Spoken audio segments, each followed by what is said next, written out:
Olá, amados, que a graça e a paz do Senhor seja com todos. A Ele, ao Senhor, somente a Ele, o Deus amoroso, que é amor profundo, somente a Ele seja dado honra, glórias e louvores, porque somente um Deus de amor é digno de receber louvor.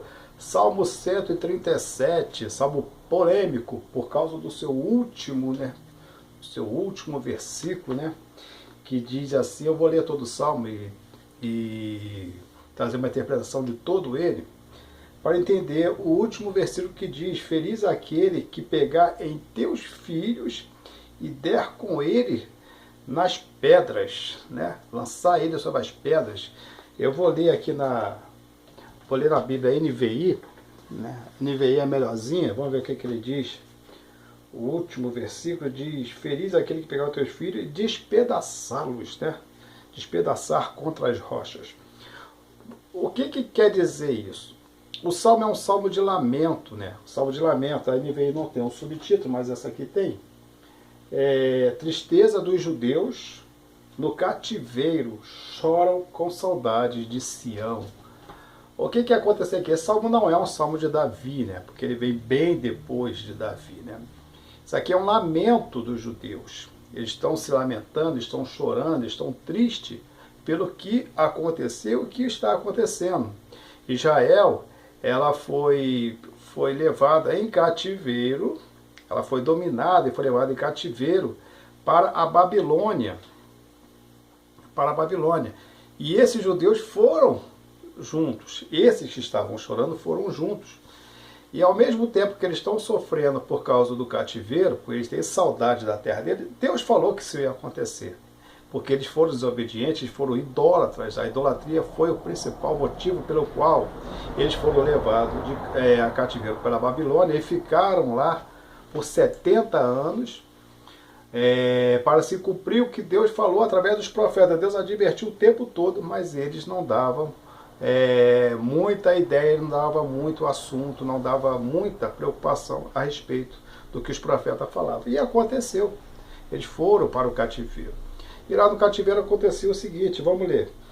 Junto aos rios da Babilônia, nós nos sentamos e choramos com saudade de Sião. Ou seja, eles estavam com saudade da terra dele, a saudade lá de Jerusalém. Ali nos salgueiros penduramos nossas harpas, ali os nossos captores pediam-nos canções, os nossos opressores exigiam canções alegres, dizendo: canta para nós uma das canções de Sião. Ou seja, eles estavam presos em cativeiro e os que prenderam ele, os soldados, ainda debochavam: canta para a gente uma música alegre lá de vocês, da terra de vocês, da religião de vocês, do Deus de vocês. E eles já em tristeza, eles ainda estavam importunando as pessoas. Isso é uma tortura, isso é uma forma de tortura.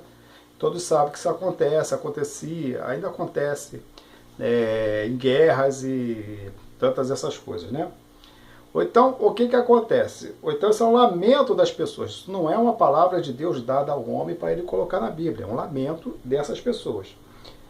Aí fala: como poderíamos cantar as canções do Senhor numa terra estrangeira? Como eles poderiam cantar o que era cantado na terra deles, com a fé deles, com o templo deles, com a segurança que eles achavam que até tinham, porque eles não se ligavam em Deus e estavam realmente sem segurança? Como é que a gente pode cantar uma canção que é da nossa terra, estando nós presos, cativeiros, e os nossos inimigos ainda debocham da gente? É o lamento deles. Que a minha mão direita defina, ó Jerusalém, se eu me esquecer de ti. A gente começa a se lamentar em si, Que a língua se me grude no céu da boca, se eu não me lembrar de ti e não considerar Jerusalém a minha maior alegria. Ou então, eles dizem que eles preferem que sofra uma coisa terrível com eles se eles se esquecerem da sua terra. Versículo 7 diz: Lembra-te, Senhor, aí agora ele faz uma oração. Esse é o desejo que eles estão pedindo a Deus. Não está dizendo que Deus vai obedecer isso. Aconteceu. Aconteceu. Tinha de acontecer porque é o seguinte, o que você planta, você colhe. A Babilônia foi muito violenta quando tomou posse do povo judeu, muito violenta, matando muita gente, e ainda queimou, destruiu o templo dos judeus e a muralha de Jerusalém. Eles foram muito violentos, foram muito severos. Aí essas pessoas, no seu lamento, em oração, vão levar a sua voz a Deus e diz, lembra-se, Senhor, dos edomitas e do que fizeram quando Jerusalém foi destruída, pois gritavam, arrasem-na, arrasem-na até aos alicerces. Ele está lembrando da maldade, como foi feita. Vamos destruí-la até o pezinho, até o alicerce. Não deixe nada de pé.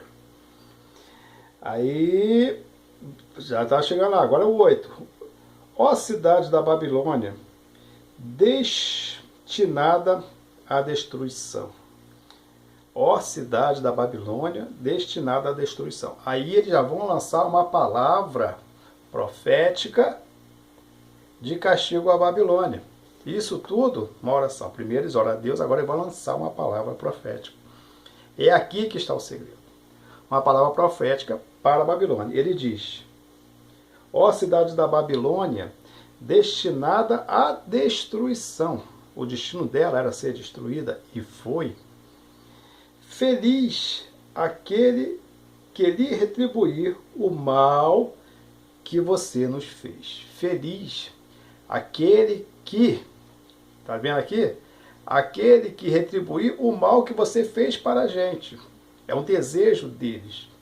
É a oração deles.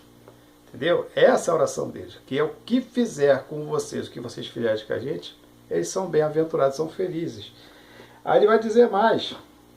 Feliz aquele que pegar os teus filhos e os despedaçar contra a rocha.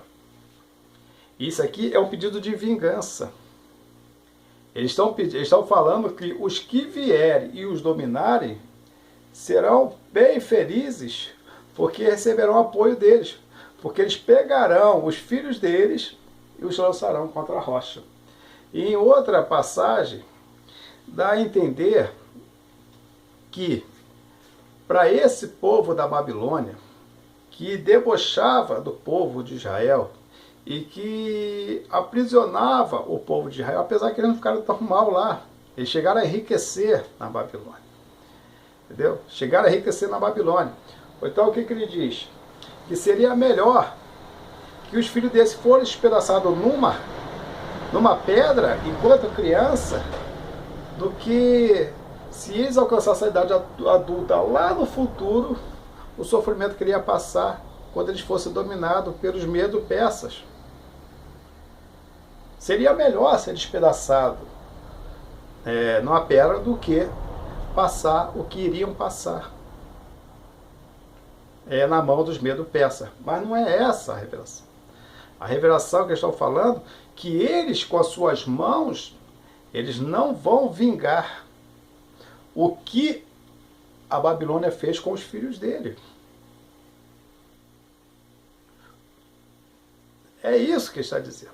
Porque os judeus, o povo de Israel, quando foi pego em cativeiro, eles tiveram seus filhos queimados, seus filhos esmagados, seus filhos atravessados por espada, e ele estava guardando esse rancor, estava guardando todo esse sofrimento dele de si, desejando a vingança de Deus, que Deus poderia proporcionar.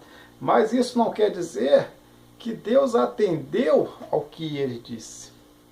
Isso não quer dizer que essas crianças foram lançadas contra a rocha.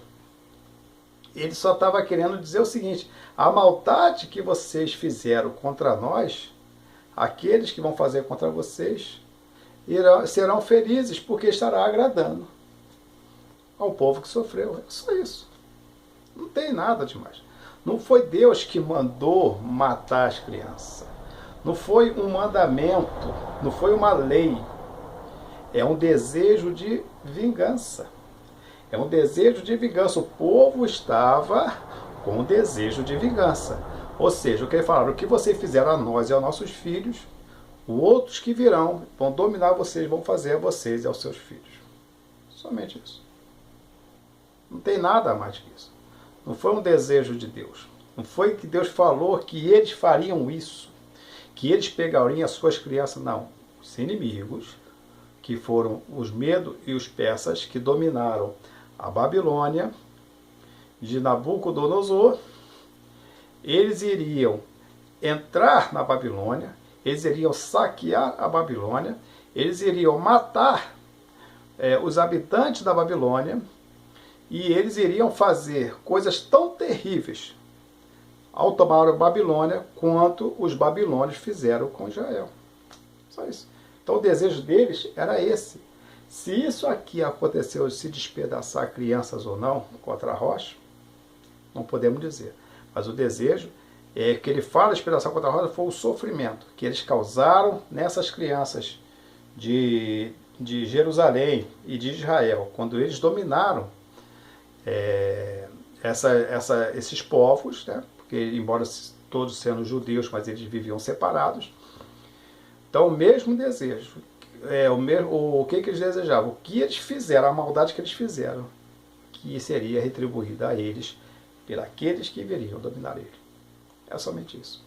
Não foi um desejo de Deus. Deus não pediu ninguém para lançar criança na rocha. Deus não pediu ninguém para causar danos para poder se suprir do que aconteceu a ele. Pelo contrário, a Bíblia sempre mostra que o homem não deveria se preocupar com a vingança.